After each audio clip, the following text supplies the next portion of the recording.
మీ బాధ్యత మీరు చేయండి. మళ్ళీ రాష్ట్రాన్ని కాపాడుకొని ముందుకు పోవడం కోసం అందరూ ప్రయత్నం చేయాల్సిందిగా అందరినీ కోరుకుంటూ అందరికీ మరొక్కసారి కంగ్రాచులేషన్స్.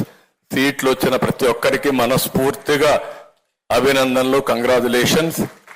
ఒకరిద్దరు కాన్స్టిట్యున్సీ ఇన్ఛార్జ్ కూడా పిలిచాం, మీకు రాలేకపోయినాయి. కానీ ఒకటే చెప్తున్నా, మీ సేవలు తప్పకుండా ఉపయోగించుకుంటాం. తెలుగుదేశం పార్టీ ఇన్ఛార్జీలే కాకుండా ఇంకా కొంతమంది వేరే పార్టీలో ఉన్నారు.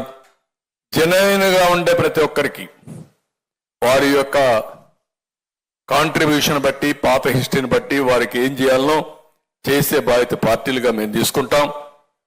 ఒకే మాట చెప్తున్నా, ఈ రోజు నుంచి ఏ అభ్యర్థి ఏ పార్టీ వాడు కాకుండా 175 మంది ఎమ్మెల్యేలు, 25 మంది ఎంపీలు ఎన్డీఏ అభ్యర్థులుగా, అందరి అభ్యర్థులుగా ప్రజాహితం కోసం మీరు పనిచేయాలని మరొక్కసారి